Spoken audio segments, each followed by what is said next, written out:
Good afternoon, everyone.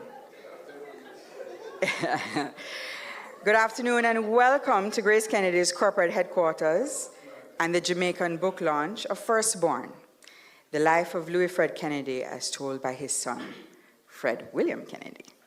My name is Cathrine Kennedy, in case, for the few of you who may not know me, it is certainly my honor to be standing here with you today. As many of you know, and the rest of you might suspect, the author Fred is my uncle. The subject of the book, Louis Fred, is my grandfather. And the book is dedicated to my father, Francis Paco Kennedy, who worked with Grace Kennedy for many years, from he was 19 years old until he retired at 65. I, too, am a part of the Grace Kennedy family. This year will mark my 24th year working at Grace Kennedy. Yeah. I know. I joined when I was 5. It takes a while to build up those share options, right, Prof? Right? I want to give a very special welcome to a few people. His Grace, Archbishop Kenneth Richards, retired Chairman and CEO of Grace Kennedy, Rafael Diaz. Of course, our group chairman, Prof. Shirley, who will be speaking, and Don Wehby. I want an extra special welcome to Fred's family, who's visiting here from Canada, Amanda and Sarah, and their husbands, Wayne and Jamie, and their children. Welcome, welcome. Don't tell anybody, but they're supposed to be in school.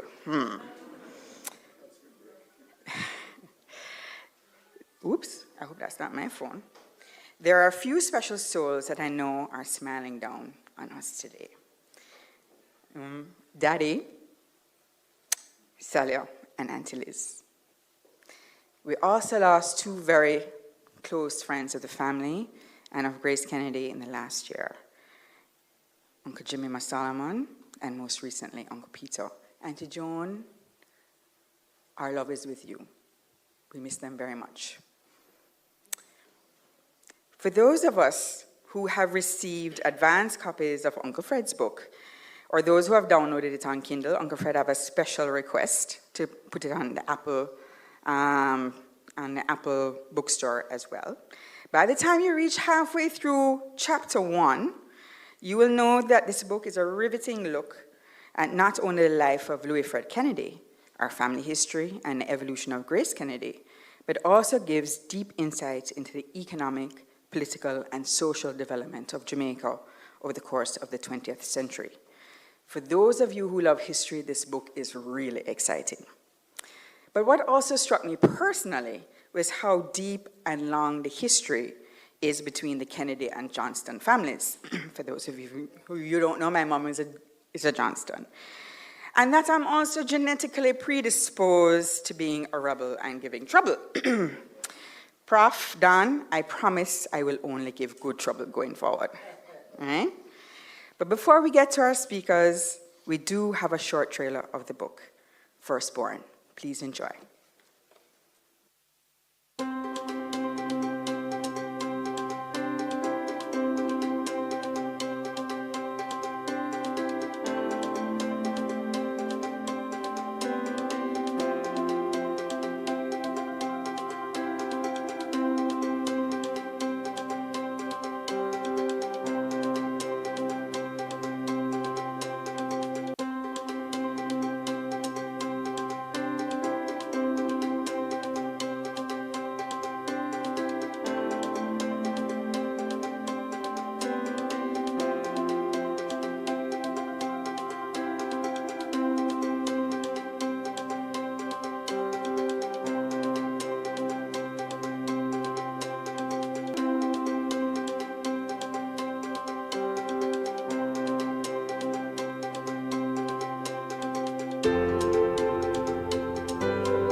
Before our first speaker joins us on the podium, I thought it would be good to give a little introduction of our fearless leader.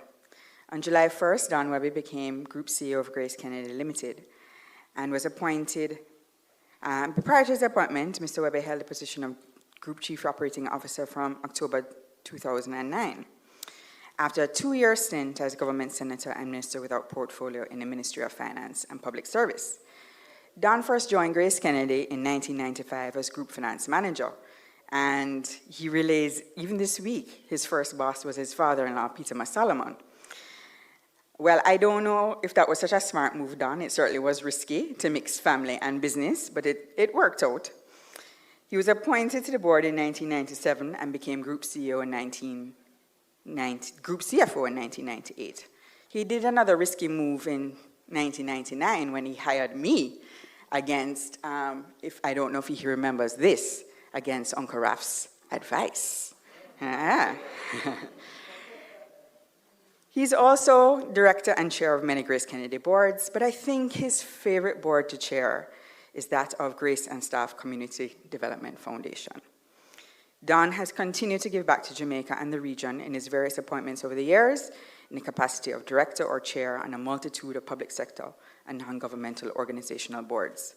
His service to country has been recognized with various awards over the years, including the Order of Distinction Commander Class. He is New Zealand's honorary consul to Jamaica. When he's ready to go to New Zealand, I'm ready to carry his briefcase. So far, he hasn't let me know. But he's also well-known as an avid cricket fan and a very successful racehorse owner. I'm sure last Sunday was one of the best of his life as a Liverpool fan.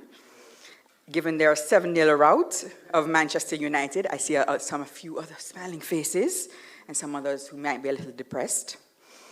However, in my opinion, Don's true claim to fame that he is the husband of Superwoman Hilary Masalman Wehby. Please help me in welcoming Don to the podium.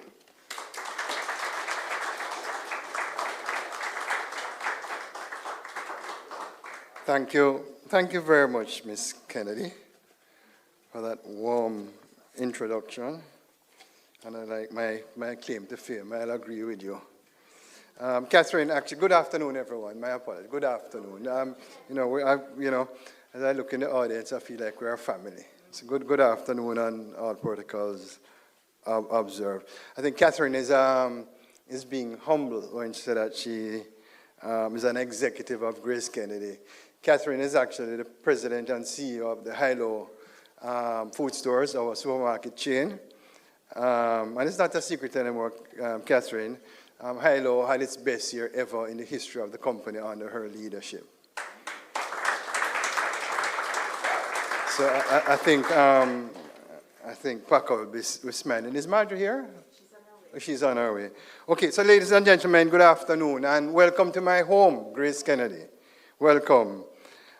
It is my distinct pleasure to host you today at our corporate headquarters, and I'm sure after the formalities, we'll get a chance to go on a patio and enjoy the festivities. And Fred, The Life of Louis Fred Kennedy, the new book, is fascinating. I picked it up and I could not put it down, so thank you. Thank you very much.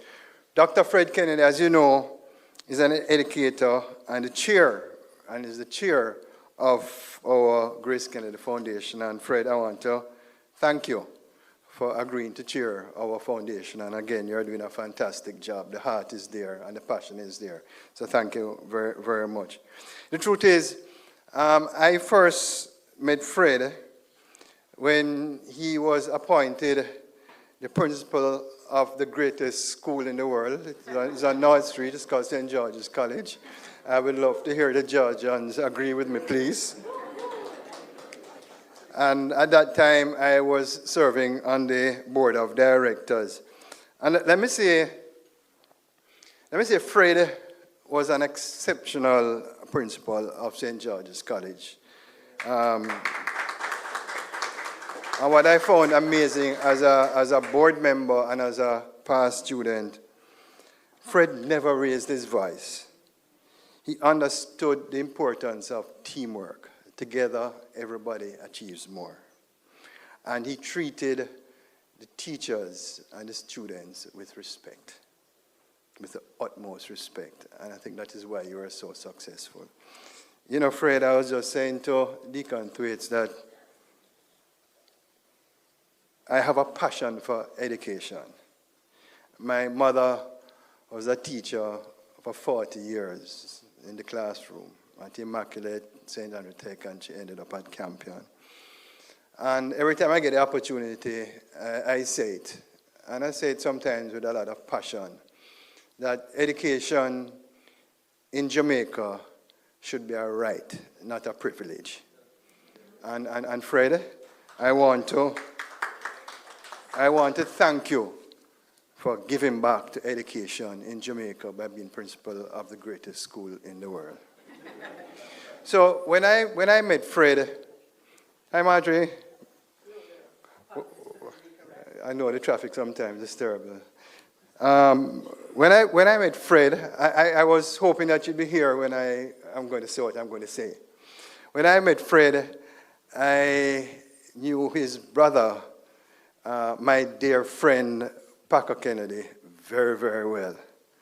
And let me say, for those of you who know Fred, and those of you who know Paco, and I'm being polite, that they have very different personalities. But they had one thing in common, or a few things in common. That is a strong work ethic, humility, respect, and shared values of their father and our beloved company, GraceKennedy, honesty, integrity, and trust, and the we care ethos.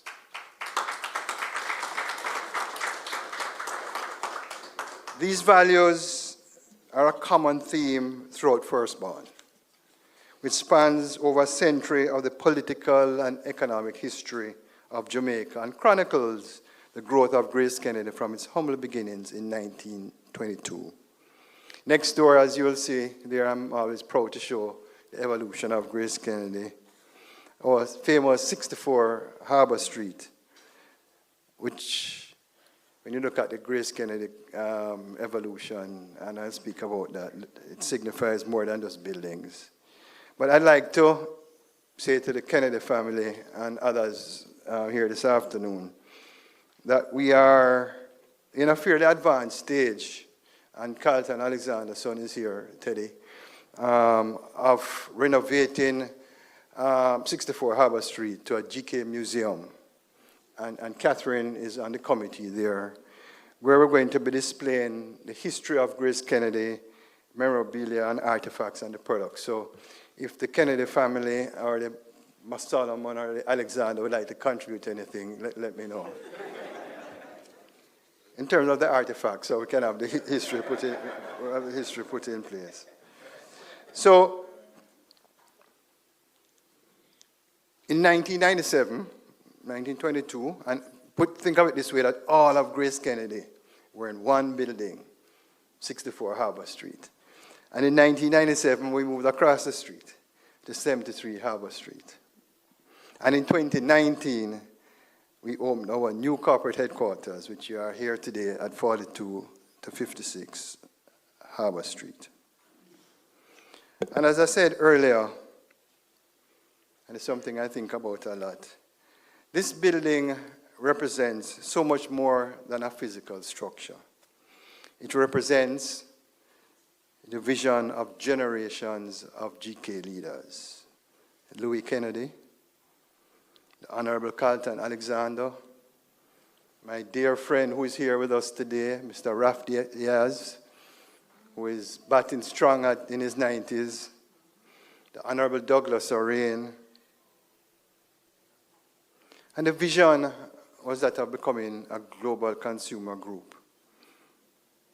And all throughout the leadership of GraceKennedy, there was one thing: a deep commitment to downtown Kingston, the jewel of the Caribbean. You know, I feel so blessed and proud to have followed in the footsteps of these GraceKennedy icons, to have worked at this amazing company, I've been at this company for 28 years, and I've been the leader and group CEO for 12 years. And I'll say to the Kennedy family, Fred, it is truly, truly an honor. It is truly a privilege for me to be leading this company at this time. And it shows that at GraceKennedy, if you believe in yourself, if you work hard, you stay focused, you can reach to the top. My understanding was that was the philosophy of your father. Not because you're a family, you're going to run the GraceKennedy group of companies. It takes a lot more than that. And I salute him for that. You know, Packer told me, Marjorie, that your father, Louis Fred Kennedy, one of his dreams was actually to list GraceKennedy on the London Stock Exchange. Now, listing GraceKennedy on an overseas stock exchange is part of our 2030 vision. Can you imagine that, colleagues? This is like probably 70 years ago. You have this gentleman here with that vision of listing a Jamaican company on the London Stock Exchange. That's what you call a visionary. That's what you call somebody that is way, way ahead of his times. And that's why we have this great company that we have today.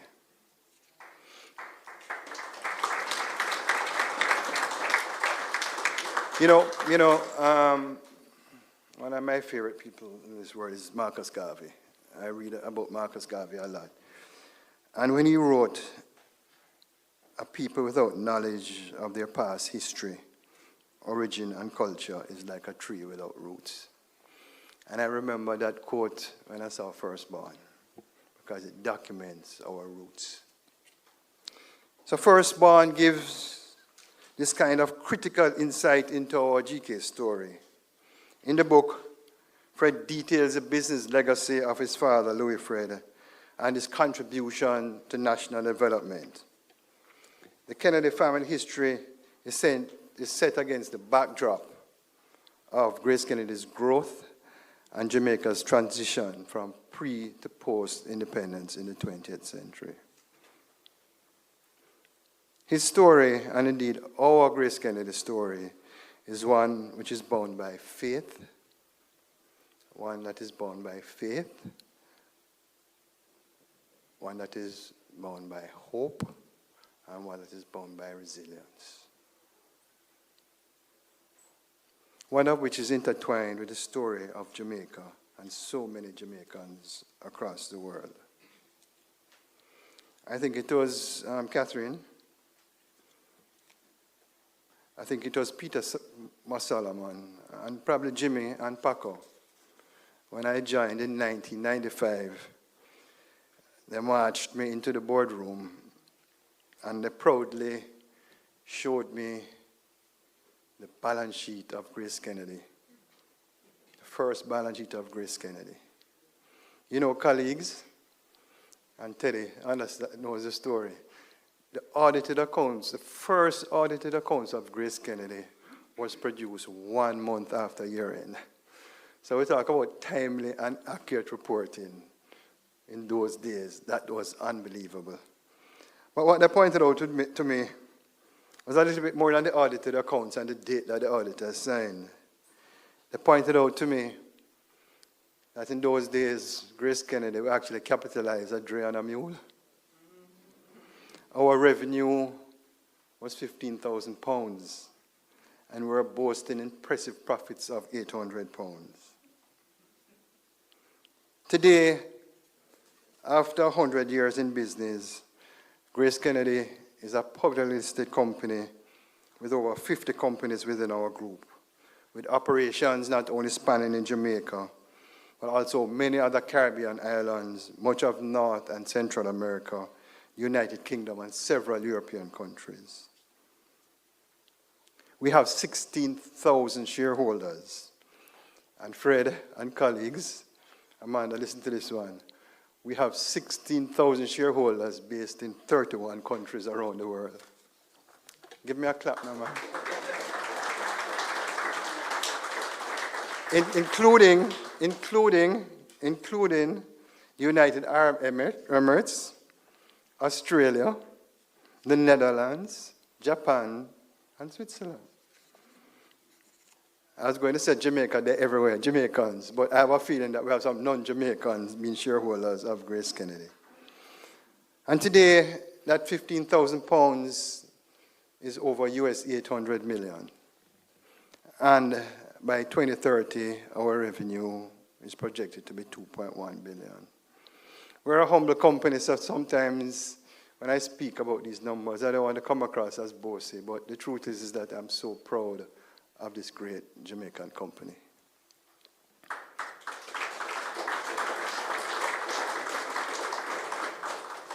We are 101 years old today, and I'd say quite confidently with the team that we have and the vision that we have in terms of 2030, the best is yet to come.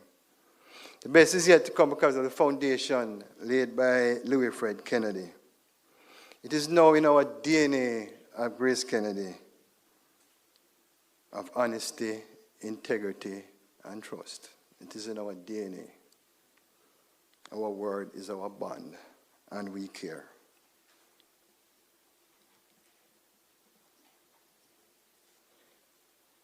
I've done my reading on your dad,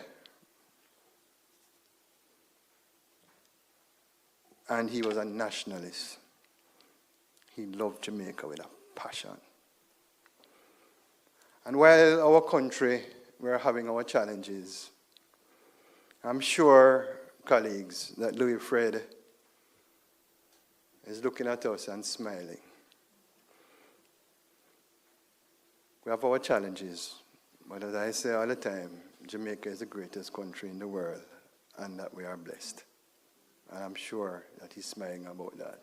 I'm also sure that he's smiling about GraceKennedy, the foundation that he has laid and where we are going. So Fred, by the way, Fred is a real school teacher, right? He's the first person that ever asked me to speak at a function and send me the notes that I should be using to speak at a function. So I know I didn't do a good job, Fred, but I tried my best. Anyway, Fred, thank you very much, Fred. Thank you very much, Fred. Remember, I'm a son of a teacher, so I understand. So thank you, Fred, for giving us Firstborn, which at such a pivotal period in our company's history serves as an important reminder of our core values of where we are coming from. One thing I can assure everybody in this room, that GraceKennedy, in terms of honesty, integrity, and trust with the we care ethos, that will never, never change. Regardless of being a global consumer group anywhere in the world, that is the bond of GraceKennedy. It is in our DNA, and that's why I say the best is yet to come. So Fred, congratulations on your new. You're going to announce that all the proceeds is going to the foundation, or should I do that? I just didn't. Thanks a lot, Fred, and thanks a lot for your contribution. Much appreciated. Thank you, Fred.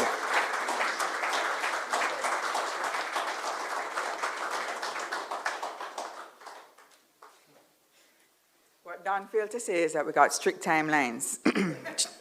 I'm not sure if the group CEO kept within them, but I'll remind other speakers that we're going to keep it within 10 minutes, right? Don't worry. We're given, thank you so much, Don. But Don is infamous for ad-libbing and taking a little extra. So we'll build that into our timelines. So given his academic career and deep history with GraceKennedy, I'm sure that you'll be very keen to hear our next speaker's viewpoints on Firstborn from a business history perspective. Professor the Honorable Gordon Shirley, OJ, is chairman of GraceKennedy Limited. He's been a member of the GraceKennedy family since 1991, when he served as the Carlton Alexander Professor of Management at the University of West Indies and joined the board of directors of the group in 1996. Prior to becoming group chair, he served as chair of the Corporate Governance and Nomination Committee and a member of the Audit Committee. I won't go into Prof's CV because we'll be here all day, But Prof is currently the President and CEO of the Port Authority of Jamaica. Please help me in welcoming Professor Shirley.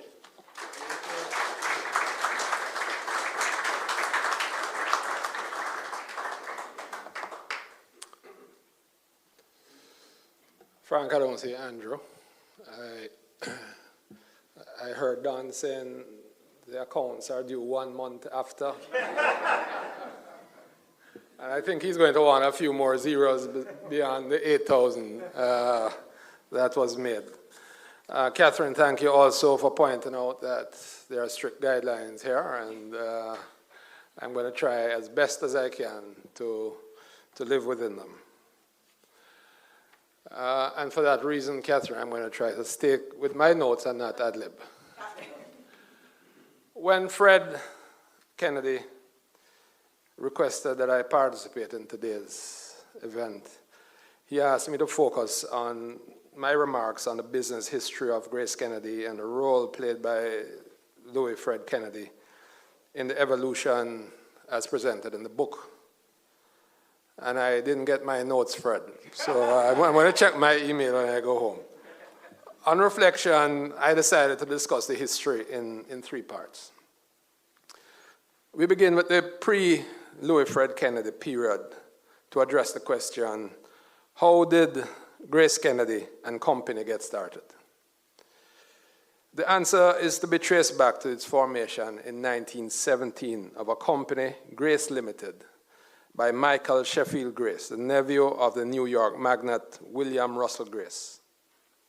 Shortly after arriving at the island, this 32-year-old migrant from the UK set about acquiring a trading company, Wessels and Nephew Limited.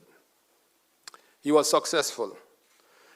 In addition, he had the great fortune of employing your grandfather, William Fred Kennedy, to be deputy manager of the company.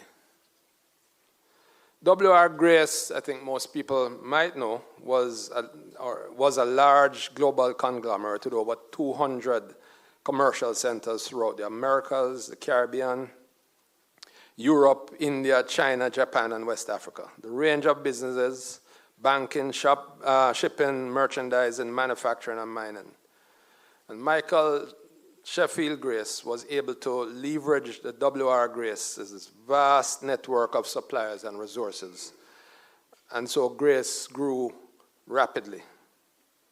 In 1919, however, just 2 years after he had come to Jamaica and formed Grace Limited, Michael Grace was diagnosed with Bright's disease, and after a brief illness, died at the age of 35.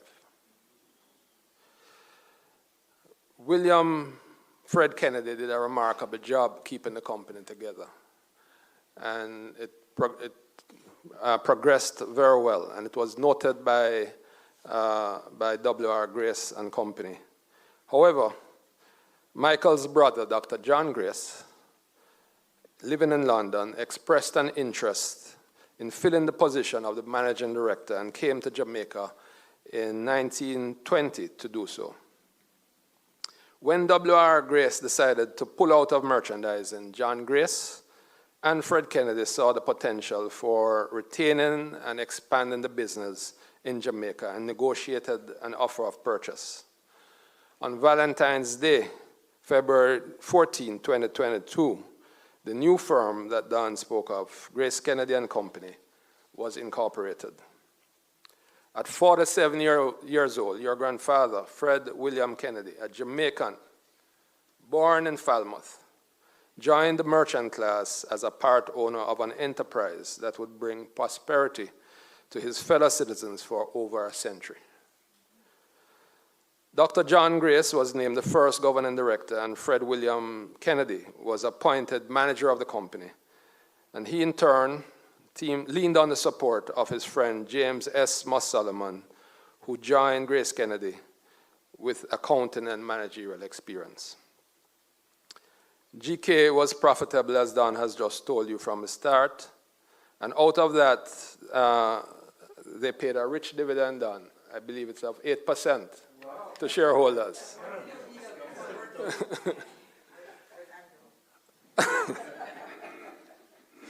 In reflecting on this first period, it seems clear that Grace Limited and subsequently GraceKennedy and Company were able to benefit in reality from being very well capitalized, from the dependable support on W.R. Grace and Company, the capacity of the Grace brothers to take risks, and the ability to leverage the global network of W.R. Grace. Of great importance was the good fortune of being able to attract William Fred Kennedy to fill the role of manager of the enterprise. If you read the book, Fred, you can't help but wonder how different the outcome would have been if United Fruit, where William Fred Kennedy grew up and performed outstandingly in every position, if they had had the foresight to make him an owner, history might have been very, very different. In 1928, moving to the next period, the Louis Fred Kennedy early days. In 1928, Louis Fred Kennedy, the firstborn son of William Fred Kennedy, who we just spoke about, joined the company. Immediately upon graduation from Holy Cross College in Massachusetts. His first assignment was as a ledger keeper, Frank, and he found it boring actually, until he started to assume some managerial responsibilities. And in 1930, however, his father, your grandfather, Fred, died tragically of a heart attack. His death sent shockwaves throughout the company and throughout the entire business community. Within a week of his passing, the 22-year-old Louis Fred Kennedy was invited to become a shareholder, and he and James Moss Solomon were appointed assistant managers of the company. Both were given the scope to make decisions independent of Dr. Grace. 22 done. Within a week, the first few years of after Fred William Kennedy died, were a struggle for the company. Competing firms tried to take the agencies away, saying that this inexperienced boy was going to ruin GraceKennedy and that it would soon go under. Jumping into action, Louis Fred traveled extensively to Canada and across the United States, including in New York, to meet with the executives of W.R. Grace, SS Aluminum Line, the banks, the food manufacturers, and so on. He introduced himself as the new representative of GraceKennedy. He had come to make good on all of the contracts that his father had negotiated and to drum up business for the company. His father had taught him that the secret of success in business was to create cordial relations with partners, customers, and competitors. The initial hardship didn't last long, and Fred Louis Kennedy's efforts soon began to show great returns. In 1938, labor protests began in Frome Sugar Estate and eventually spread to the wharves. And GraceKennedy had a wharf somewhere right out here, one of the largest wharves. And Louis Fred Kennedy came head to head with Alexander Bustamante. At this stage, he's just 30. And Alexander Bustamante is in his prime. And they went head to head. And eventually, Norman Manley had to intervene to try to get a solution. Louis Fred Kennedy's intervention in 1938 laid the foundation for a lasting change in the structure of the labor negotiations on the waterfront. He learned some lessons from it, and he saw the need to bargain in good faith to defend the rights of both management on one hand and labor on the other. He believed in an economic system in which the property and businesses were owned privately, but he often said that if employers without a social conscience were left unchecked, they would exploit labor for profit. And his nationalism began to come to the fore at that point. Done. So among the takeaways from a review of this second period was the remarkable poise of this young Louis Fred Kennedy, facing down established competitors and successfully defending the agencies and having the self-confidence to present himself internationally as the face of GraceKennedy. Later, his ability as a 30-year-old to grapple with two Jamaican national heroes in their prime and navigate the challenges of the 1938 labor protests marked him as a very special executive. So if we move to the third period, after the World War in 1947.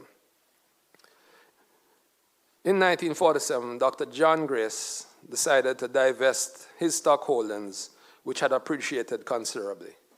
He transferred his family's preference shares in equal amounts to Louis Fred Kennedy and James Moss Solomon. And these two persons of very different personalities were good friends, and they worked it out among themselves. And Louis Fred became the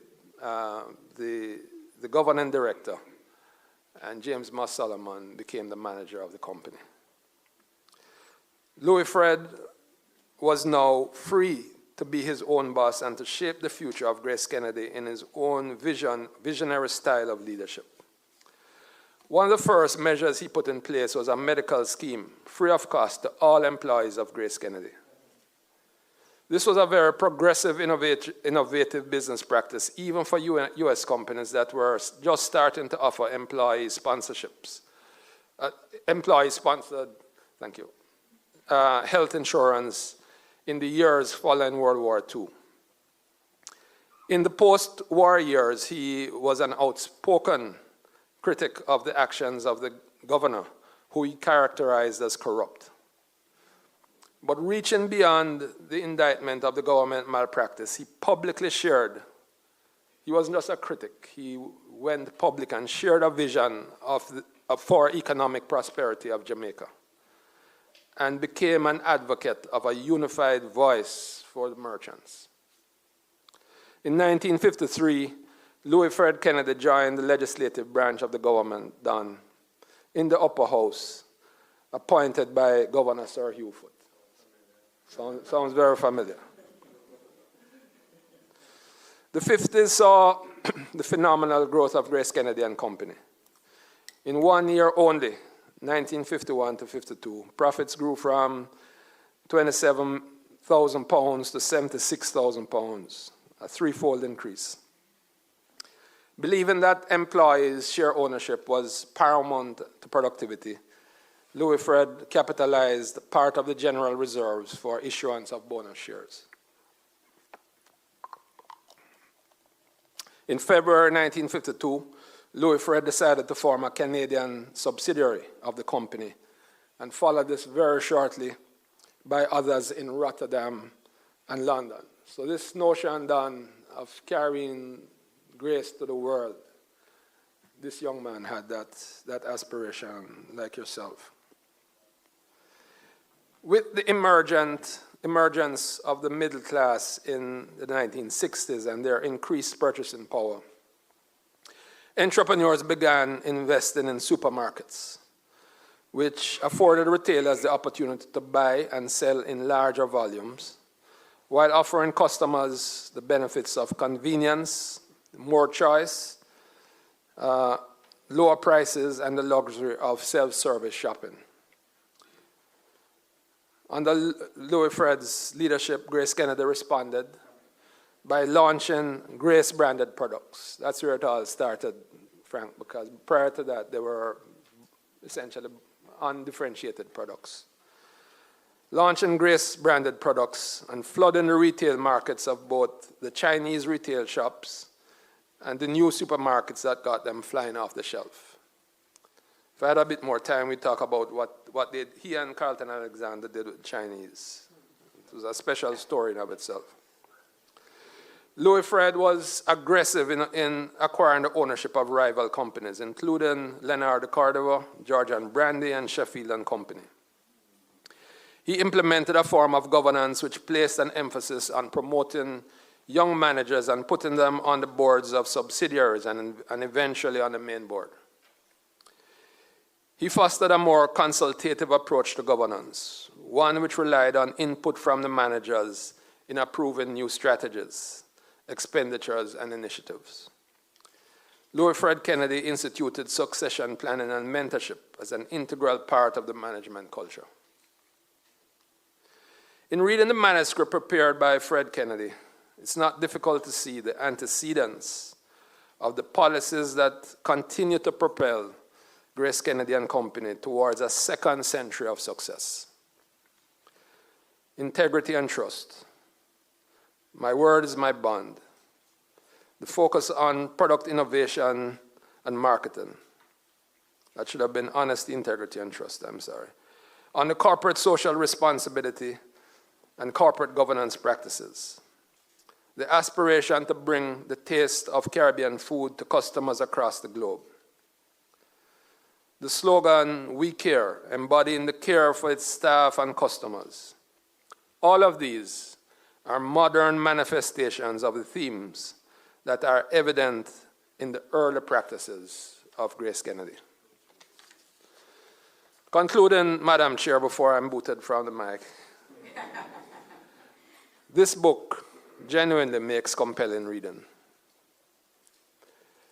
As our colleague Marianne Chambers, current chairperson of Grace Kennedy Canada, says, and I quote,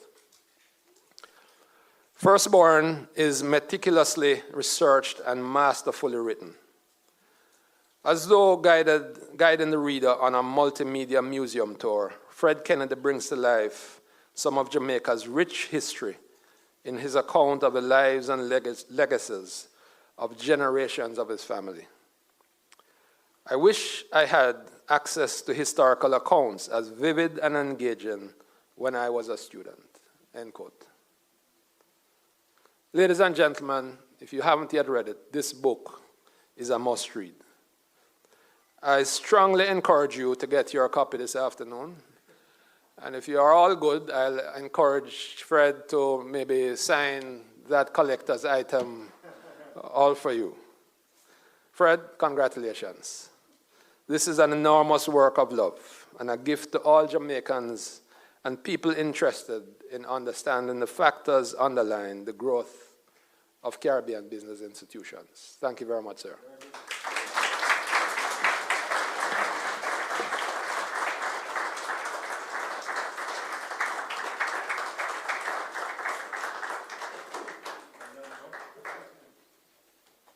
Thank you so much, Prof. I would have removed you very gently, sir. Must be protected at all costs.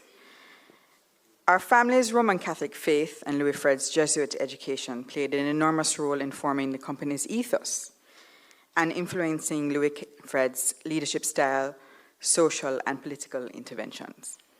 Our next speaker, Ronnie Thwaites, will focus on Firstborn from the perspective of religion and ethics. Reverend Ronald G. Thwaites was educated at St. George's College. I think you see a theme here somehow emerging. I think Prof is the only outlier. You have to have one. We're a rebellious organization after all. He was awarded the Jamaica Scholarship to Cornell and later the Rhodes Scholarship to Oxford University. He is an attorney at law, journalist, and minister of religion. He served as Member of Parliament for Central Kingston until 2020 and was Minister of Education from 2012 to 2016. He is married with 7 children and currently occupies the post of Principal of St. Michael's College at the University of West Indies.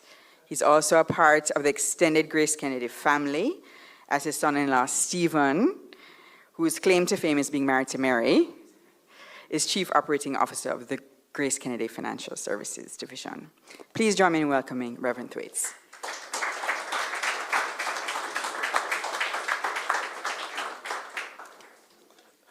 Thank you very much, Cathrine. Chair, Senator Dunn, Kennedy family and extended family, may it please your grace, Archbishop Richards, dear friends. The life of Louis Fred Kennedy, may I refer to him for brevity as LFK, as recounted engagingly by Fred, offers the opportunity to examine two important themes. The first is the why. Why did he live and do business the way he did? And the second is the opportunity to revisit that tumultuous period of the 1970s when Louis Fred Kennedy, Grace Kennedy, Jamaica, and its government contended dramatically. I begin with the premise that ethical and ultimately religious principles are essential, not optional, to nation building, commercial integrity, longevity of any enterprise, prosperity, and personal satisfaction. And from my reading of Fred's biography, I'm led to believe that Louis Fred Kennedy would have accepted that premise also. I want to reflect briefly on LFK's philosophy of life and business, as described by Fred, and interrogate its origin, its integrity, and its durability. Tell me, why are some ways of operation, some ways of making money right, and others wrong? Are laws and regulations only the basis for ethical function? And what are the principles that are foundational to law and contract anyway? Perhaps two anecdotal issues will make my questions appropriate. I met a young man recently, very intelligent man, who is a chopper. Yes? And he defends being a chopper with strength because he says that this is a matter of reparations. Yes? This is quite clear. And then tell me about hear from me of the hapless story of Betty, a resident not far from here, who is beautiful but penniless, and who wanted to put on a fish fry and to make some money. But she approached the chef without any money. So he said that he would take 2 secs off her and perform the function. She delivered her side of the bargain, she says. But the fish fry flopped because the chef didn't cook good. And they came to the lawyer, I won't tell you who, claiming damages. She said that she lost profit, and he said he only got part performance.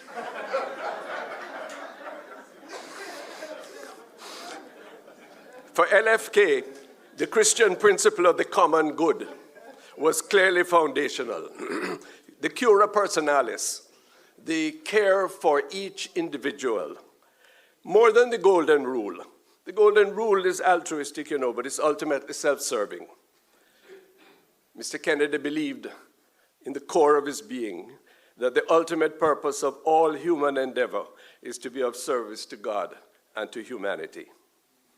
In what was a leap of faith at the time, when many felt that all we Jamaicans were good for was to be well-behaved lap boys of empire, LFK nurtured a skein of belief in the capacity and goodness of the Jamaican people as being worthy of participation and partnership, whoever they were.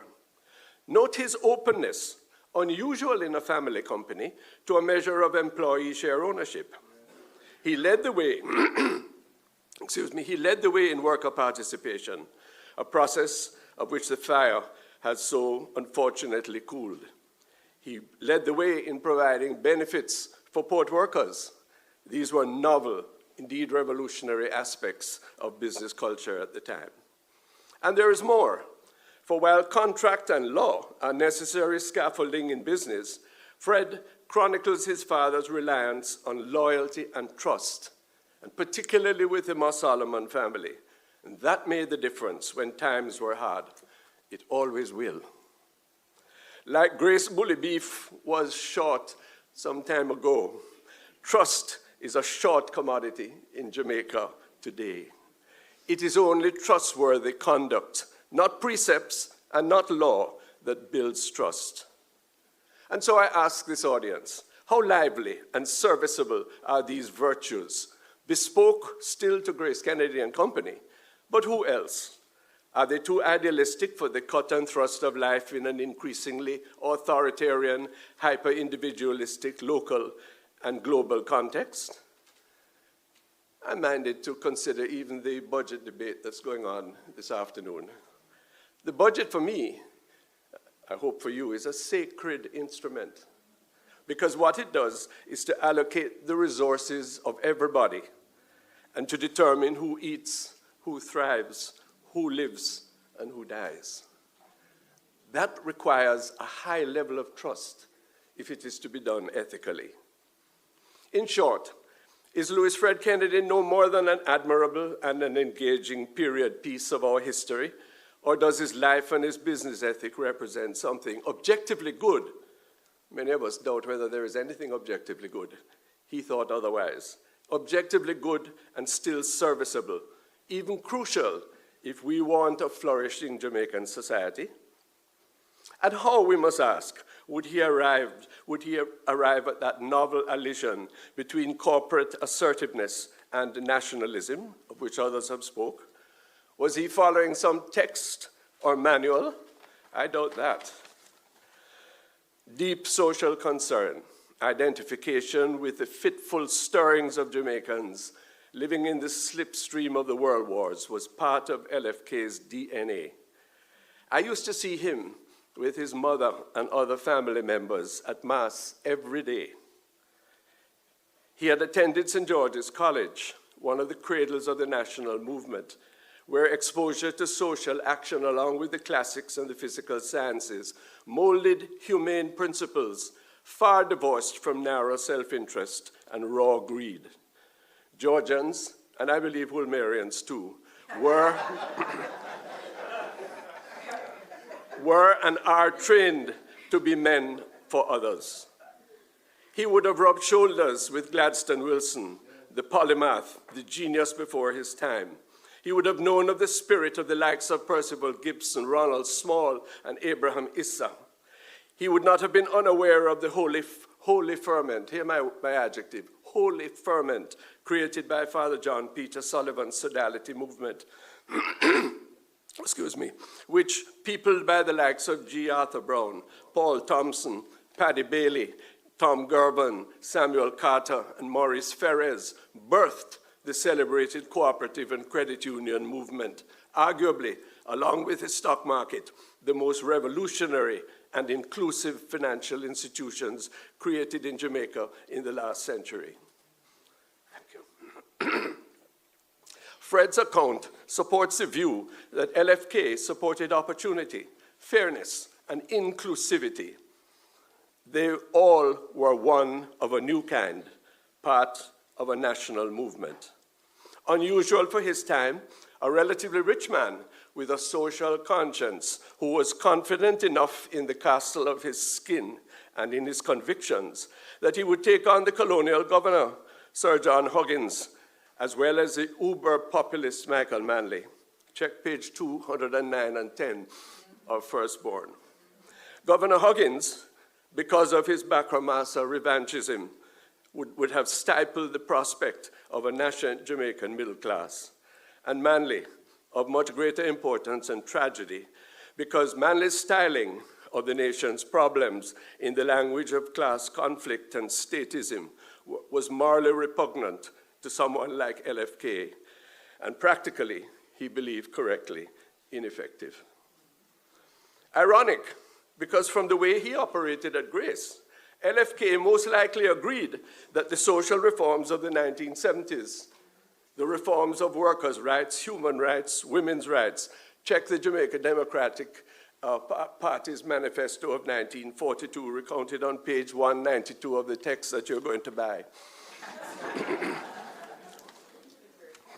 The company had liberated itself from Canadian ownership, was already considering broadening its equity base and increasing its local sources of raw material so as to deepen its reach in the local economy.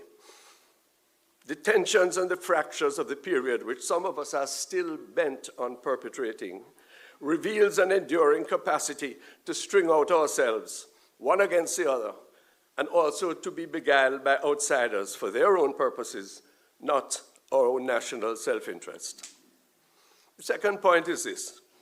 Fred's biography, therefore, provokes a reappraisal of that feverish period of the 1970s, and I was a part of it.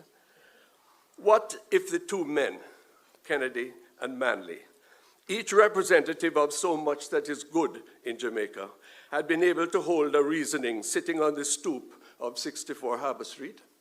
A dream? Yes. 64 Harbour Street, GK's citadel, riveted then and now in Michael Manley's central Kingston constituency. Kennedy, the brown man with a nagging, never-can-done love for the secular success and the spiritual treasure that this land can be. Perhaps as fervent and anti-colonial as Norman and Michael Manley together. Defender of the rights of private property and free trade, but no crony capitalist, no defender of a plantation political economy whose time had fast run out. Beside him, Manley, unimpeachable in his concern for the Anawim, the poor in spirit of LFK's Bible mantra, but mistaken perhaps in his grasp of the fragility of social and economic forces without whom Jamaica could not advance rapidly and inclusively. So the denouement of the Firstborn story then chronicles the consequences of such a conversation that never took place. Kennedy, beset by what in hindsight some may consider unnecessary fear, leaves his heart in Jamaica, heads to Canada, never to be reunited with so much that he loved. Then Michael, custodian of the hopes and the soul case of so many, leaves that striving incomplete, many would say deformed. Both men, in many senses, still representative of most of us. Not irreconcilable in principle, but divided by attenuated rhetoric, contrived class distinctions, and always aggravated by geopolitics and the Cold War. We live, and some of us lie uneasy and unreconciled in their final days and us, even now. So where does the story of Firstborn leave us? First, as citizens of a land still without a captivating humanistic philosophy, captured in a divided political culture, hopelessly unequal by world standards, where some thrive and most are disappointed.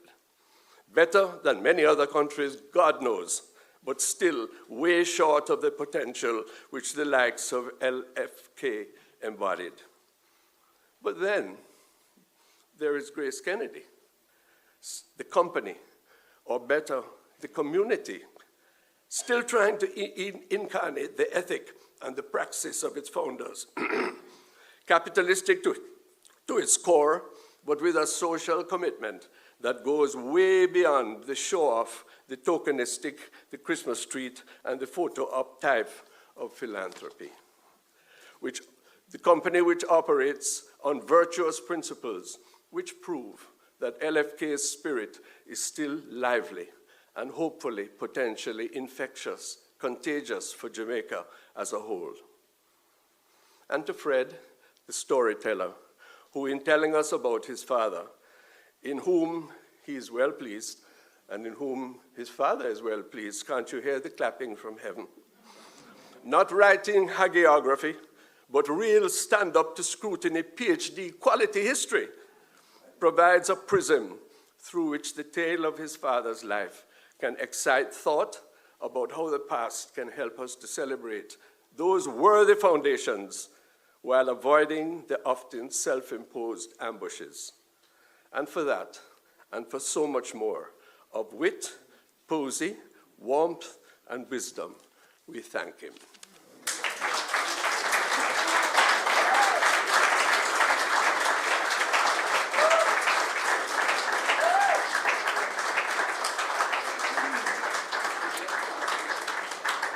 Reverend Thwaites, look at Mary's face. You must be proud of Daddy. Well, Swithin, Uncle Swithin, I'm sorry. You have to go after that? Well, that's true. Thank you so much, Reverend Thwaites. Throughout the book, all of us history nuts were deeply intrigued by the social, political, and economic development of Jamaica and how it affected the business. Our next speaker, Dr. Wilmot, will share his reflections on the social history represented in Firstborn.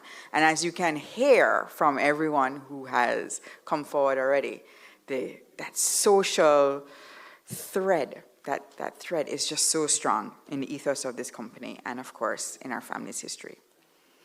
Dr. Swithin Wilmot is a former dean of the Faculty of Humanities and Education and senior lecturer in history at the University of West Indies, Mona campus. He's a graduate of the University of West Indies in 1973, and he received his PhD from the University of Oxford in 1977. His main research interests are post-slavery politics and society in Jamaica, and he has authored several journal articles and book chapters and edited or co-edited 4 book publications. He's presently preparing a manuscript on Black politics in Jamaica and the early post-slavery period and a biography of George William Gordon. Many of my childhood memories include Uncle Swithin. Please help me welcome him forward.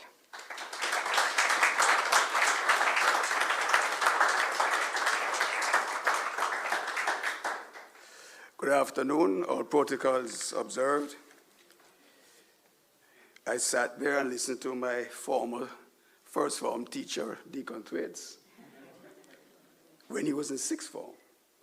He taught me in first form.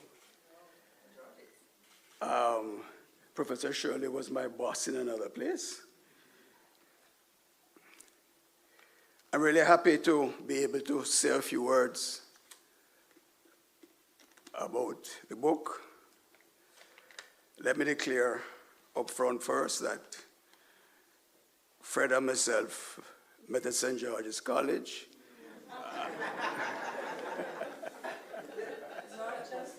Excuse me.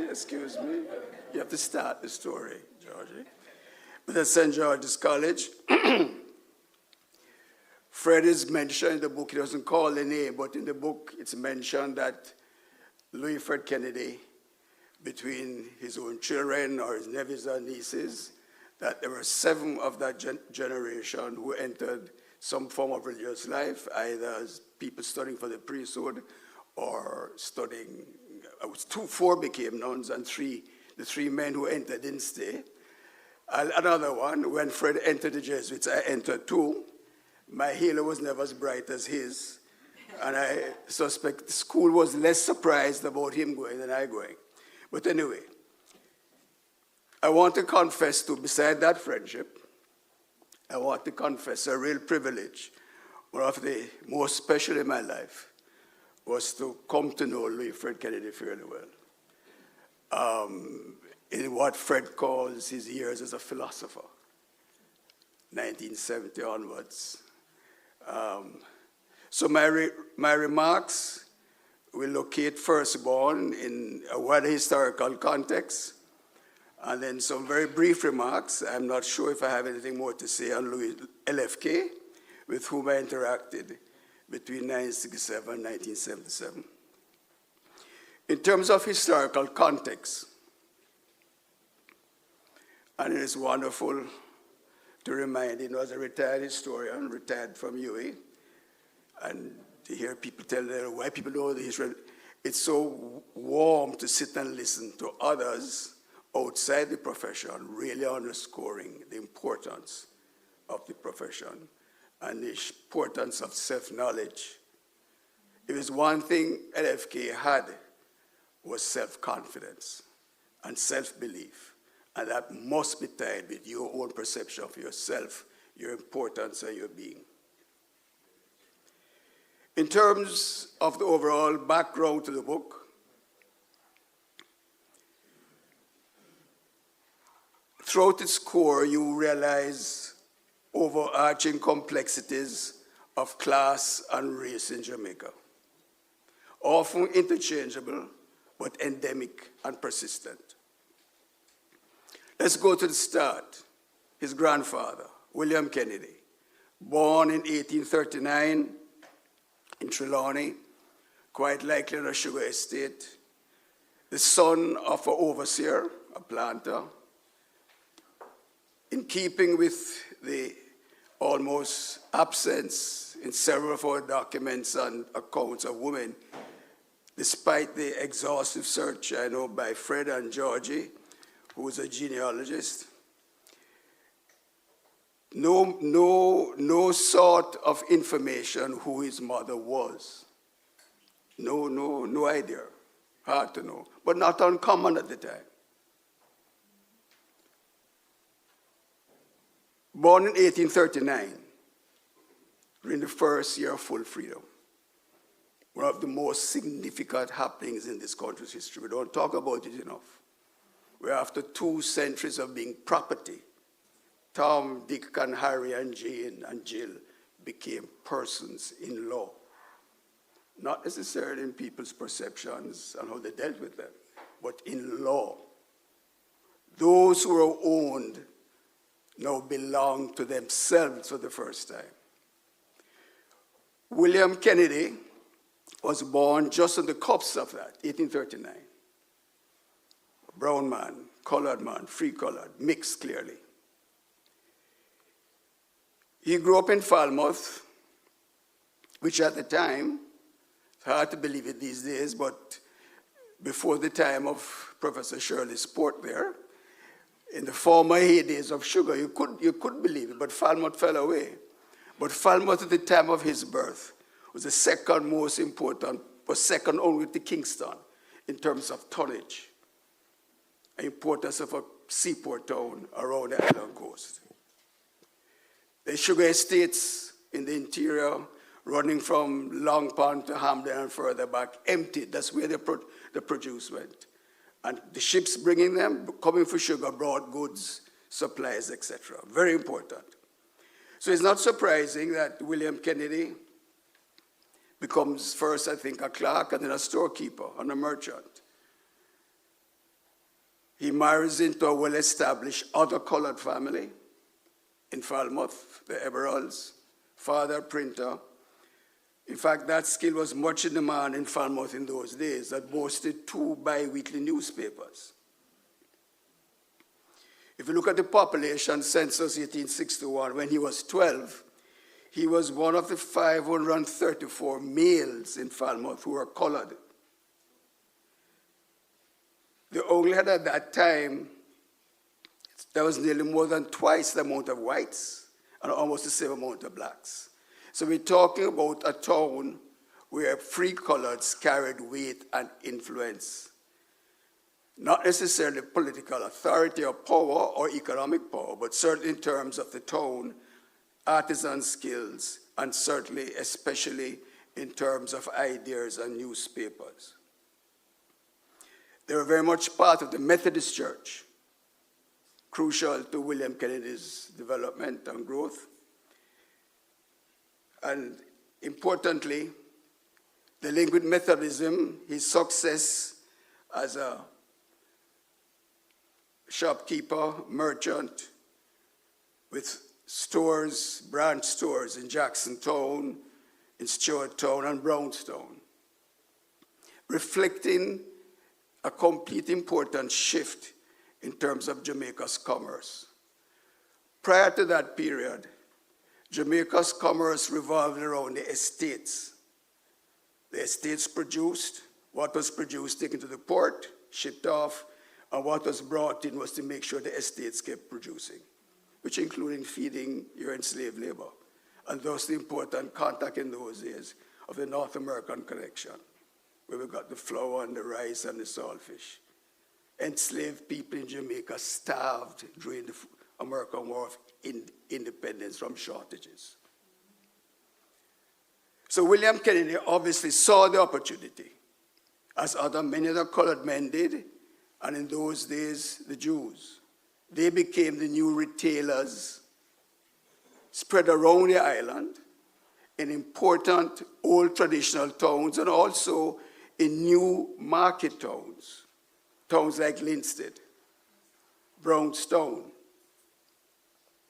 These were men then who were innovative and were determined to make their mark. After 1865, they were barred from politics under Crown Colony government. The door was slammed shut in their face and the face of the few black people who supported them. What they couldn't shut them out of was commerce. And that is where he obviously made his mark. Importantly, in that period, he obviously was sufficiently successful to send his firstborn son, Fred William Kennedy, to York Castle, the old York Castle, up south of Clermont. Coincidences don't stop. My good friend Fred's first employment was at York Castle a century ago. His wife, I haven't forgotten Georgie, never have. York Castle, that's where they met.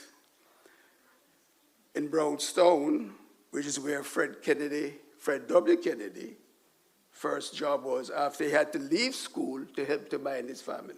He couldn't complete high school. He got up to perhaps the year 5th form, but he was never able to do the final exams. He had to go and help the family. Similarly, James Moss Solomon had to go and help the family in Brownstone, both in the same firm but different time of Joseph Henry Levy, who par excellence was a produce dealer, wholesaler, rum retailer. Right? The produce dealing, all of the men were selling produce which the free people had produced. Coffee, pimento, arrowroot, ginger. People who were making their own way in parallel with the plantation system. Many of them dovetailed with the system, working their way and suited them, especially those who had skills, artisan skills, carpenters, masons, coopers. But the important part of that production, which remains with us today, is the role of the family economy. The woman at home who oversaw cultivation, who raised livestock, children who participated in that, and importantly, on the Thursday and the Friday, journey to the market with provisions. To this day, not Thursday, if you go to Coronation Market, you meet market trucks coming from Christiana and beyond. Trucks coming out of Murray Mountain in St. Ann, north of Brownstone, bringing vegetables to sell in Kingston, marketed by a family-based economy. These are the things which help to build and created opportunities. I want to move quickly. I know my time is almost up. To FWK, to the grandfather, Fred's grandfather, Louis Fred's father. Clearly, he must be a remarkable man. There's a man who has to leave high school, denied certification, not intelligence, not initiative, but piece of paper, which those of you who grew up in my time, that was drummed into your head, the piece of paper, school piece of paper. But clearly a man of talent. He works with Joseph Levy in Brownstone, that company. And then in 1895, 21 years old, he penetrates United Fruit Company. I use that word advisedly. To have been employed as a colored Jamaican in some, initially junior manager, but then more senior, where he ran the Montego Bay branch, must have been remarkable. It's a Jim Crow company. I mean, they would like to say that. They may have a base in Boston. I don't care where they're based. At the heart of it, there was very clear a certain place beyond which you couldn't move. Okay? Of course, they reflected the society's values, some of it too. Okay? So when they began to employ Jamaicans, they employed brown Jamaicans as much as possible, in whatever capacity. Not only managerial capacities. Myrtle Bank down the road was theirs. The helpers, the domestic staff, the bartender, the waiter were brown people. All right? That's the essence of the society of the turn of the century, which we had to live through. I think of a St. Ann family, a particular St. Ann family, colored brown family, okay, where you'd hear from the older ones, or the first one to leave was to go and be a waiter at Myrtle Bank. Okay? You heard that the sister, she moved and worked at Newcastle in the domestic staff, and from there to JC, where she formed a bond, enduring life bond, with one of the young boarders, Norman Washington Manley. I say that it's an important time for the extension of opportunity for the colored population. At the same time, you do have increasing numbers of blacks who are emerging, small numbers, but it's sufficiently significant in professional classes, teaching, medicine, pharmacy, for instance. Okay? There's a beginning of stirrings with Dr. Robert Love, a sense of black nationalism. By the time LFK is born in 1908, there are stirrings there already. Garvey hasn't really made his impact here yet, but there are stirrings of being Jamaican. He's obviously nurtured by a sense of being Jamaican, and what Jamaica, with all its complexities, what Jamaican meant. Here are people who are blocked out by forms of shadism and color, blocked out by metropolitan control, determined to say this little island is theirs, they must have a say, they must participate.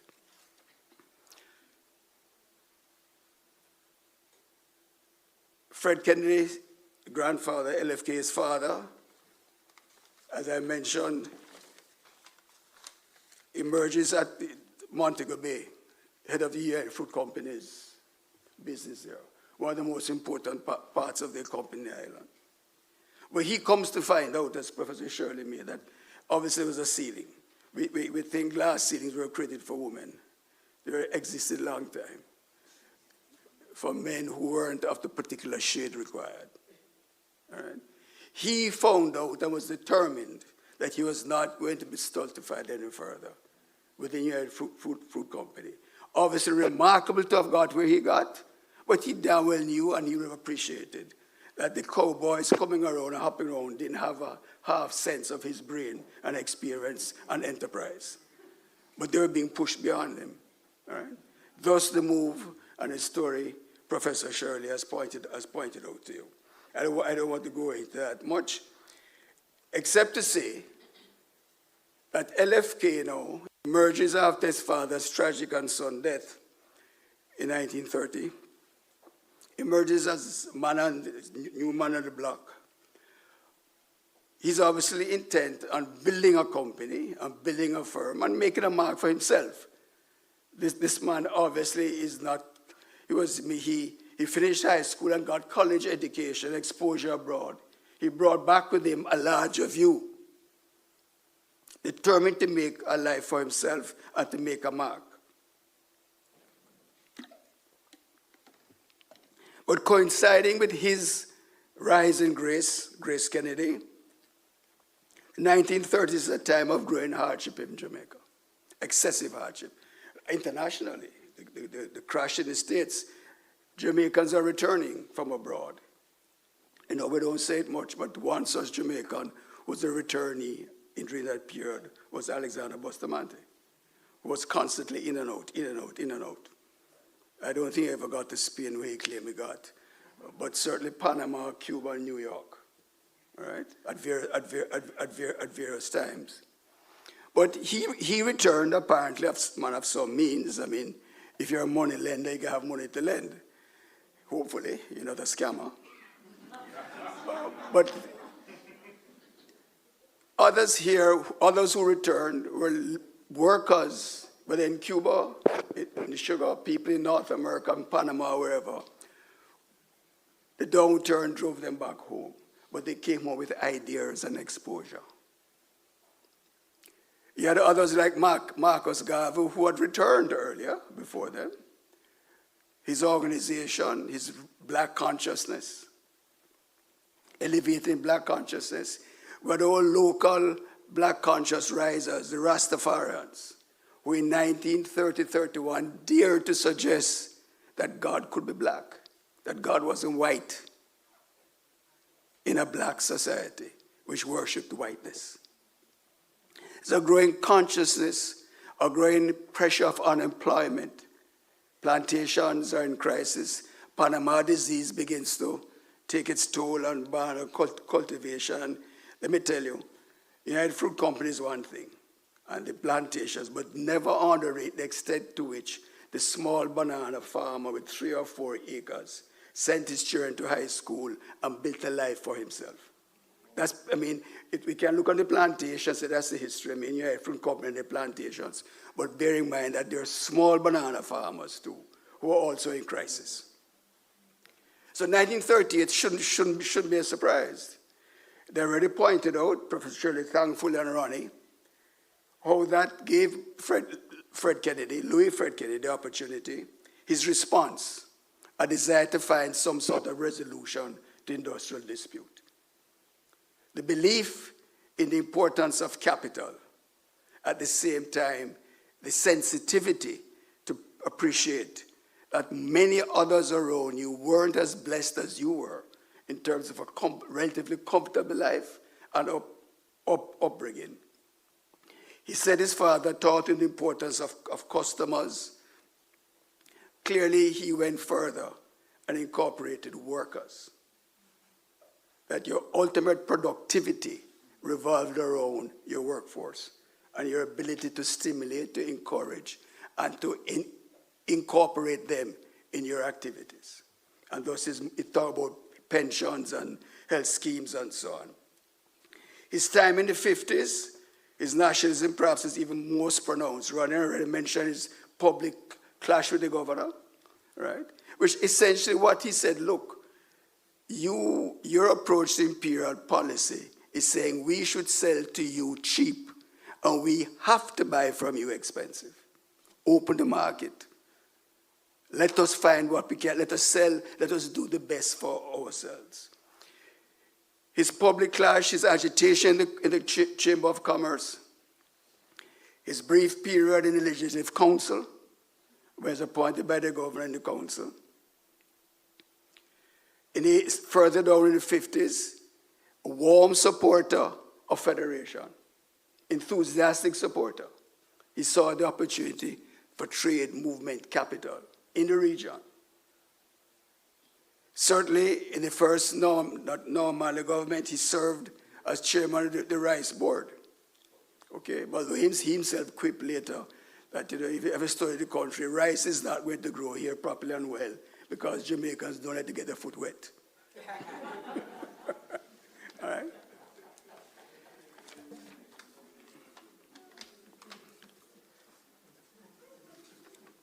I want to say a few words about more personal, about Louis Fred Kennedy. My first encounter, I knew my last, between 67 and 77, 10 years. My first encounter, I'm in lower sixth form, and involving putting out the yearbook. And there is a team of us who are going around the Kingston area soliciting ads. And through the parent of another colleague at school, we make contact and we have an appointment to see Mr. Kennedy's office at 64 Harbour Street. Three of us show up the day after. He's expecting us, very gracious and so on. But it's interesting. What we wanted from him was an ad. He says, yes, I know what you're coming for, and I'm going to give you the ad. In fact, please inform me. He picked up the phone right then and there. I'm sending you down the road to Mr. Foote at Advertising and Marketing, just down the road here from where his company was. He controlled. You tell him, I'll tell him, but you remind him that your Grace is to purchase your most expensive ad. Right? That was the inside back cover. But then he spoke to us. He used the opportunity to speak to us about school, our experiences, our interests. Then he said to me, who are you dedicating the book to? And I said to Bishop Gibson, Percival Gibson. He laughed. He says, well, that's ecumenical. I don't want to upset any of the Fortis KC people here. We have already had our jokes at Wilmot's expense. But he laughed. He said, well, excellent. For a fine Georgian. And certainly we left with the view, and I think back on it now. And yes, that I don't know if KC reflects sufficiently well that they're really St. George's too.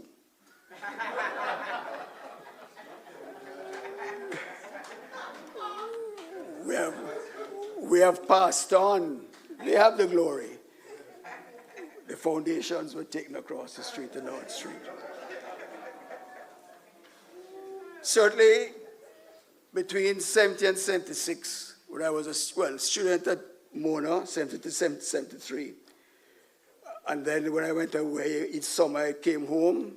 At every opportunity, I was a frequent visitor to Lady Musgrave Road. Fred said his book here, open house. People came there, his friends came there, many of us, individually or collectively.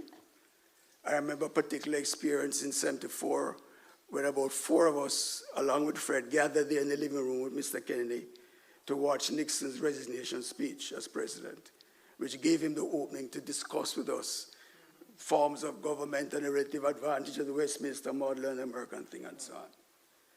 Certainly he was a strong character, deeply religious, with a strong commitment to family, immediate and extended, and a very, very special place of warmth for his dear wife, Lydia.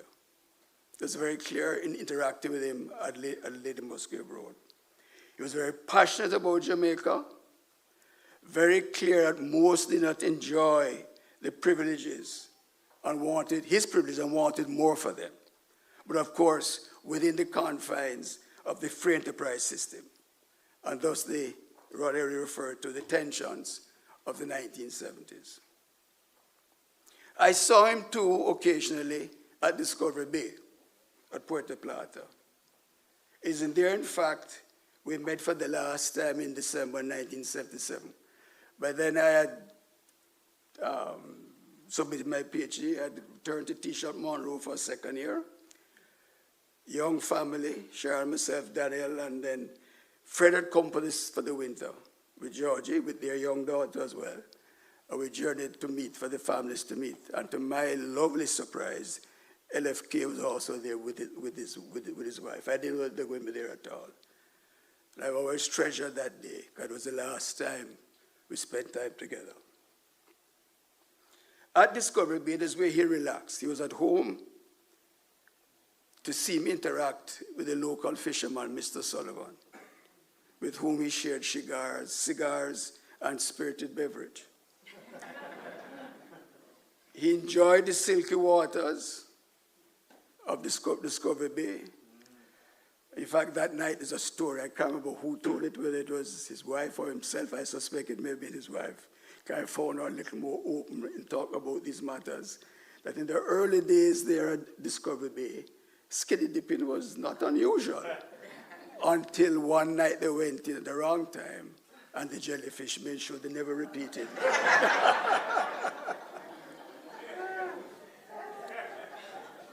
He was politely irreverent. I share one joke with you, which he enjoyed.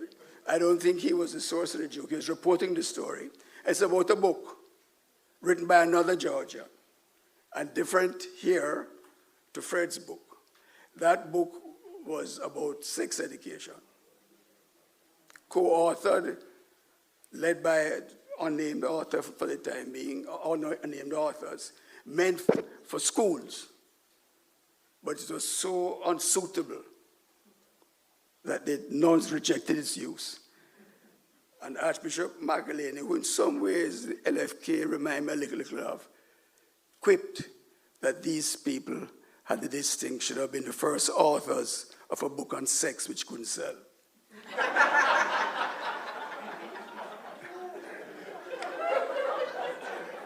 LFK would repeat that story with great gusto and laugh. It was his way of taking a little shot at the priest involved. He's very critical. He was devoted to the church, as Ronald pointed out, but also extremely critical. Really, I want to end there. I want to say that historians sometimes don't often push and talk about the history of the elite, especially in our context. But in many ways, the story of the elite, especially in this sort of society, is also our story. They were not always elite. Their formation and contribution were vital to the understanding of the place and what works here and what can work. Humble and ordinary beginnings, they had, many did. He did, his father before him, his grandfather before him. But also provided the push and the determination to negotiate in colonial society shaped by color, shaped by shadism and metropolitan control. I want to commend my friend Fred for And I'm happy others have said it. I said it to him when I read drafts. You can't stop reading the book. And each time I look at it, I can't stop reading it. It's an amazing piece of work. And it's done with humility and amazing distance enough to reflect on a larger story. We were blessed as a country to have had LFK, and my life was blessed to have known the man. Thank you very much.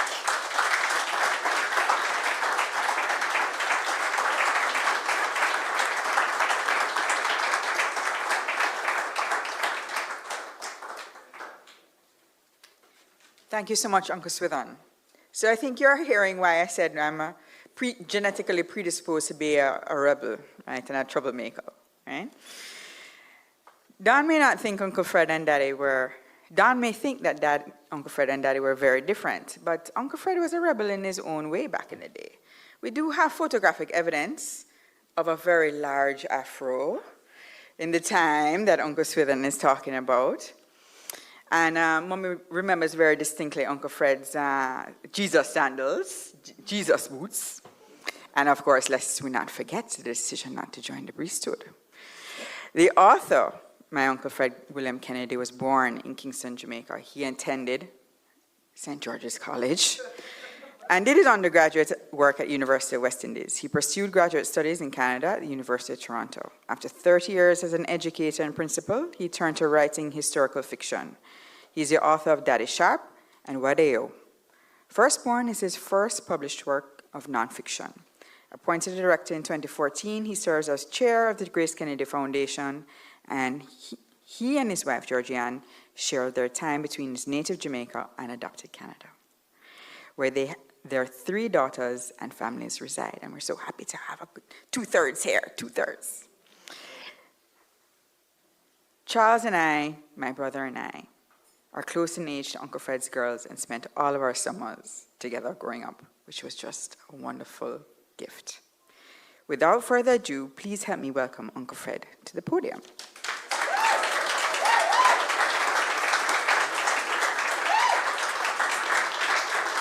Thank you very much. It's on? Yeah. Okay, wonderful. You know, when I was greeting people at the front door, Vivian Crawford, where is he? Came in and he says, "Where is the bride? You must be the groom." It feels like a wedding. It feels like family. And I want to thank you all for coming. I had prepared a slideshow to just give you a tease of what the book is like. There are about 150 odd photographs in the book, but I won't retell the story as I had planned to do, because the eminent speakers really that preceded me have really explained and in such a wonderful way the story of Firstborn. I want to really, without, there are many people I'd love to single out. The book really was an undertaking that involved family, obviously. I interviewed a lot of people. Peter and Jimmy Solomon, in particular, in pre-COVID, actually. I was fortunate to have started it in 2019, and that was the year before the COVID set in. And I spent long hours speaking with these gentlemen and also with Joan Belcher, who's also here today. And I also promised to mention Doug Arain, who could not be here today. He's in Florida receiving a prestigious philanthropist award from the American Friends of Jamaica, along with Shirley and Fraser. Yeah. So he could not be here, and he said, "I can't begin to tell you what he and Rafael Diaz, the time that they gave to me in terms of explaining the whole history of GraceKennedy and what it was like working with my dad." So, Raf, it's amazing to see you here. And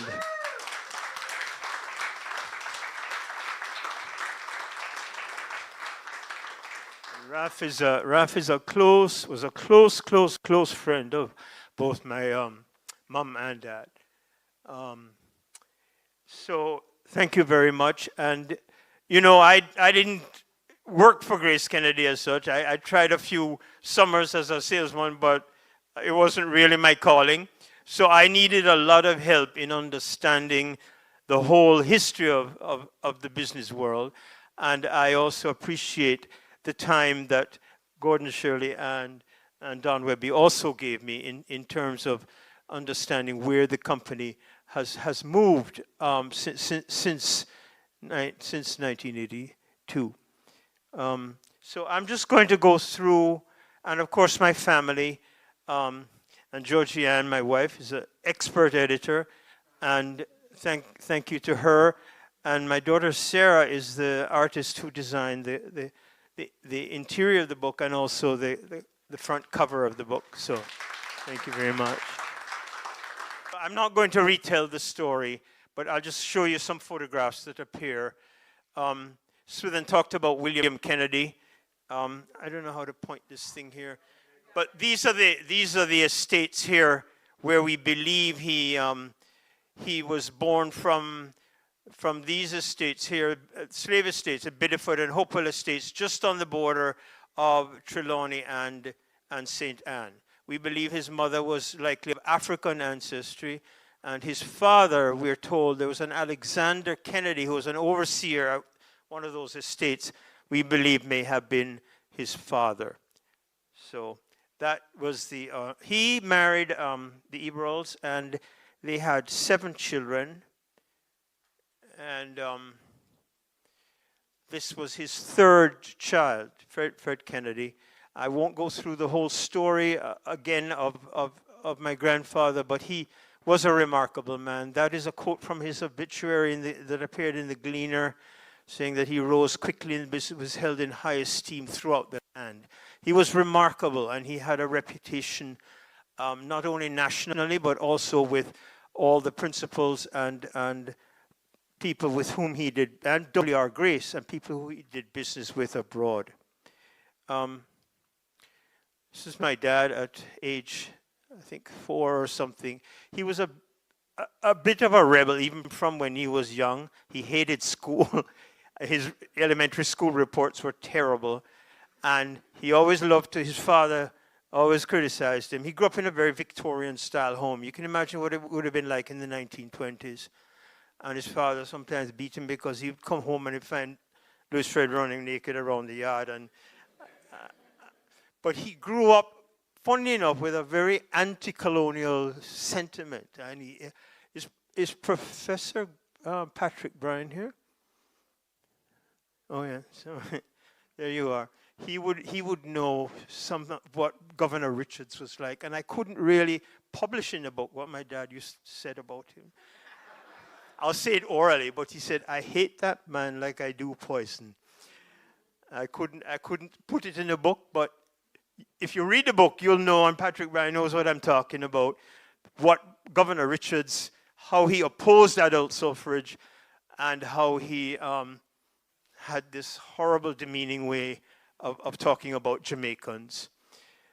Jesuit education meant everything to him. He had the fortune of graduating from Holy Cross College, and that was what was written in his yearbook. I never thought of him as sedate, but obviously his classmates must have said he was progressive of the notes of Lewis. With the disposition of his sunny home and determination of the English, we leave him to conquer the business world of Jamaica. Well, those are prophetic words. And Jesuit, I think 2 things came out of that.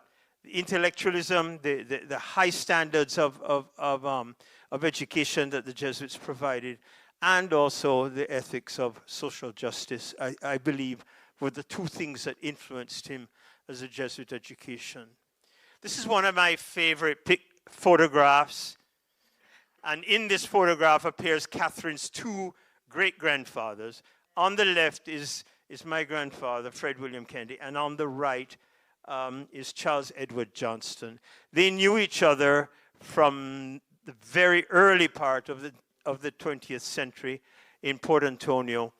And it was in April 1929, that Charles Johnston and Captain List formed the Jamaica Producers Banana Producers Association with 6,000, starting with 6,000 banana growers. Swithin will tell you, and I think he may have coined the word economic nationalist, but these men were tremendous in terms of nationalizing commerce. And Charles Edward Johnson, really, his objective really was to fight the hegemony and the domination of the United Fruit Company. This is what management of GraceKennedy looked like in 1930. My grandfather died suddenly. Dr. Grace, much older man, he was born in 1870, so he would have been already 60 there. Louis Fred Kennedy and James S. Solomon were appointed co-managing directors in 1930. So that is what the administration of the executive of GraceKennedy looked like. And these two gentlemen worked together for 50 years and had an amazing relationship. This is my mom, and she really tempered his wild side. He had a wild bachelor life, and she calmed him down. He was a bit of a romantic at heart. He said, this is a letter from him, I had a crazy idea of catching Thursday's plane, meeting you in New York, and coming back together. I am dancing inside. I could not eat my dinner tonight. Mother and the family have made fun of me, but I just couldn't hold myself down. And that passion lasted his whole life. I won't go through all of this, but these were the horrible days of 1938 when there were no trade unions in Jamaica at that time. And he really grew sympathetic towards labor, formed the Shipping Association of Jamaica and the Joint Industrial Council with the Honorable Hugh Shearer, which was incredible. The two of them formed that and made lasting effects on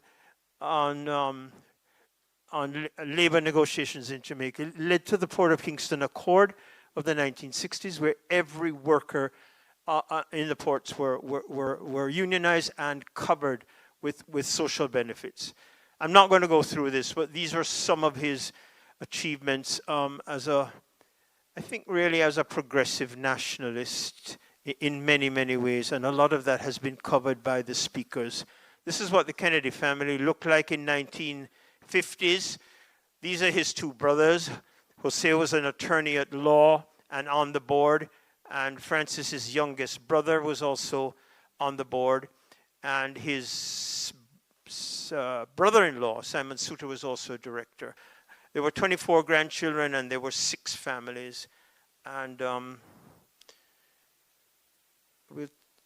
I think I've been very influenced by Dr. Nicholson's, I think he's here, work on family businesses in Jamaica, and how these part of the idea of a family business really is the whole feeling of DNA and the whole idea that it must be passed down to the next generation. And he certainly was a mentor both to, God rest his soul, Peter Solomon, and Don Wehby has told the story of that encounter in Montreal.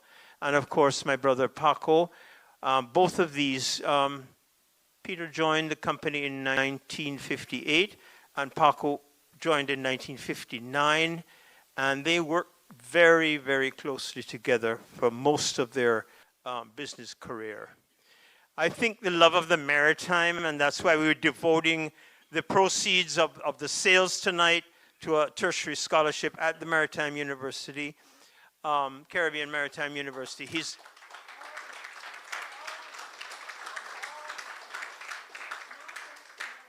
All the sales of the book. But a proud moment for Louis Fred Kennedy. I was there that day. He woke me up at 6 o'clock in the morning of July 2nd, 1966, and we went down together.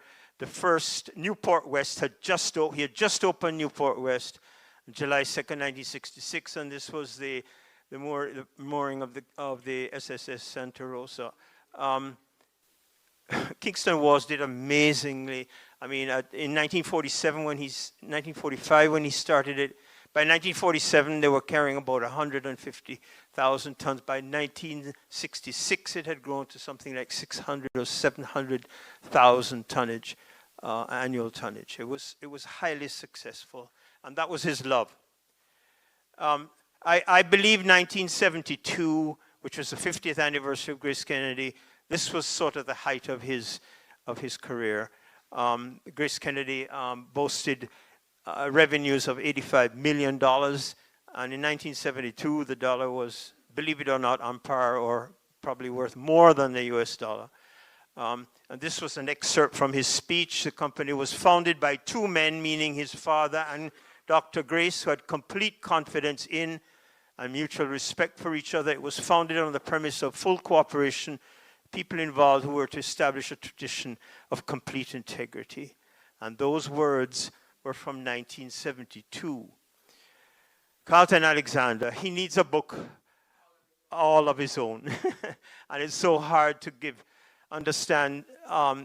explain everything now, but he did hand everything over to Carlton in 1976 when he fully retired and Carlton became chairman of the board. Carlton had become managing director a bit earlier than that. But I just want to mention one thing, a very significant thing that my dad did. In 1975, the year before he retired, he made a conscious effort to make sure that the company would go public. He asked Peter Solomon and Donovan Anderson and Ralph Diaz to change the share structure of the company. He abolished preference shares. He abolished the position of governing director. And he asked that the shares be restructured so that they were valued at $200 a share. And the whole share structure of the company was reshaped. And the shares were then posted at $1 a share, and it was in keeping also with the Jamaica Stock Exchange regulations that I think 100 shareholders must own 20% of the company in order for it to go public. So GraceKennedy, he eliminated the elitism of that whole private structure of preference shares and asked the board of governors to prepare GraceKennedy to go public. It took a while because we had Michael Manley in. And I do write a postscript in the book because I thought it was really very important to see, as Don Wehby has explained, the transition from over the last 40 years. And succession planning has always been a big part of the success of GraceKennedy. And thank you to the present leaders who have carried it forward. So that's it for me.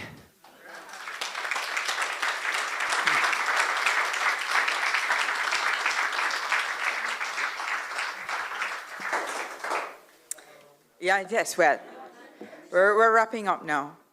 Uncle Fred, I want to thank you publicly and personally for writing thank you publicly and personally.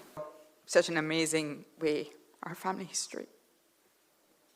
I'm only sorry Daddy isn't here with us physically, but I know he's with us in spirit. And Celia and Auntie Liz. And I know they're all very proud of the work that you have done. Thank you, Uncle Fred.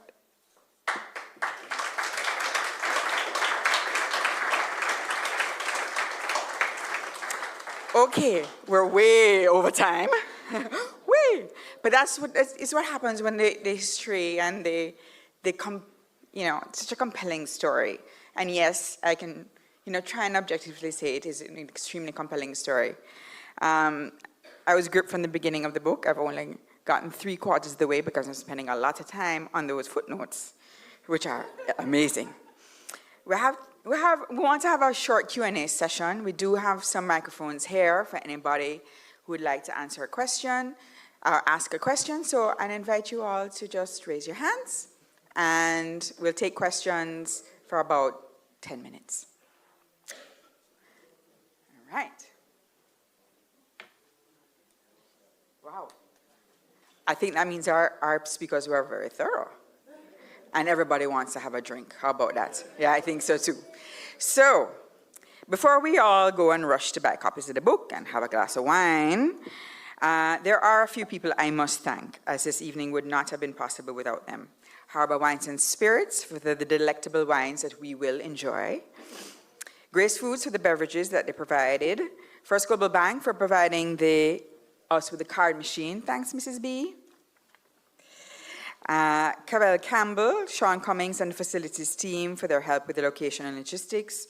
Corporate communications team for their communications and media support. Our group security team, Richard McCall and Maria Love. Mark White and the visual tech team for their audiovisual support. Our decorator, Craig Grant, photographer, Ryan Scott. Our caterers, Liberty Catering, and our lovely GraceKennedy staff volunteers for ushering all of us in here this evening. Our GraceKennedy Foundation Board for their guidance and continuing support, but last, but certainly not least, the fantastic and fantabulous GraceKennedy Foundation staff, Caroline Mafood, who unfortunately couldn't be here, she's not well, Crystal Gale Williams, Marjorie Godfrey, who are hostesses for this evening. Thank you so much for your hard work and commitment to ensuring this event was successful.